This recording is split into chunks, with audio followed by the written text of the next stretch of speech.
लाभले आम्हास भाग्य बोलतो मराठी, झालो खरेच धन्य ऐकतो मराठी, धर्म पंथ जात एक जाणतो मराठी, एवढ्या जगात माय मानतो मराठी.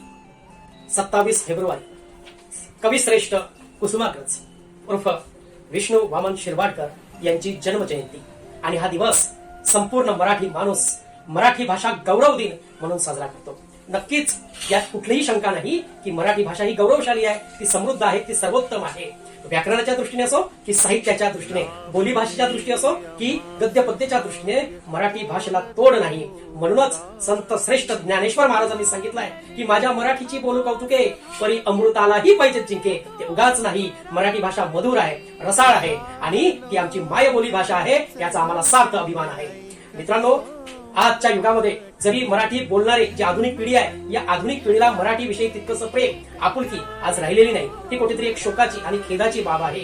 परंतु आपल्या सगळ्यांची, आपल्या या मराठीच्या लेखांची ही जबाबदारी आहे की मराठीचा हा जो वसा आहे, हा वसा आपण अनेक पिढ्यांपर्यंत पोहोचवला पाहिजे. मग त्यासाठी आपल्या मुलांना घरापासूनच मराठी साहित्याचे, मराठी कलाकृतीचे, मराठी अभंग, कविता, कादंबरी, नाटके, काय काय नाही आपल्या मराठीमध्ये, जे जगामध्ये कुठल्याही भाषेमध्ये एवढं साहित्यामध्ये विविधता नाही, तेवढी विविधता आपल्या मराठीमध्ये आहे. आणि मराठी हा आपला श्वास आहे, आपला प्राण आहे.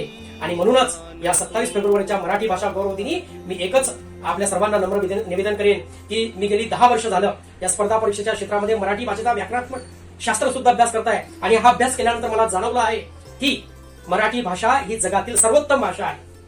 इंग्रजी भाषेचं गोडवे आज आपण जरी गात असलो, इंग्रजी भाषेला आपण डोक्यावर उचललं असलं तरी शुद्धतेच्या बाबतीमध्ये मराठीच्या आसपास सुद्धा इंग्रजी भाषा भटकत नाही. आज विचार करा, मराठी भाषेमध्ये वर्ण किती? फक्त 26. पण आपल्या मराठी भाषेमध्ये 12 स्वर, 2 स्वरादी, 34 व्यंजने, संयुक्त व्यंजने, असे समृद्धशाली आपली मराठी भाषेची वर्णमाला आहे. म्हणून शुद्धतेच्या बाबतीत, व्याकरणाच्या बाबतीत, साहित्याच्या बाबतीत मराठी भाषा ही सर्वात श्रेष्ठ भाषा आहे.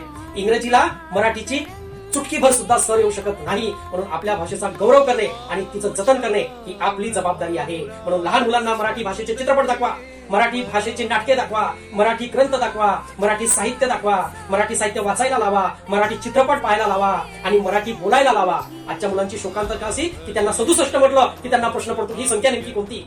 तर असं होता कामा नये. आपली भाषा ही समृद्ध भाषा आहे.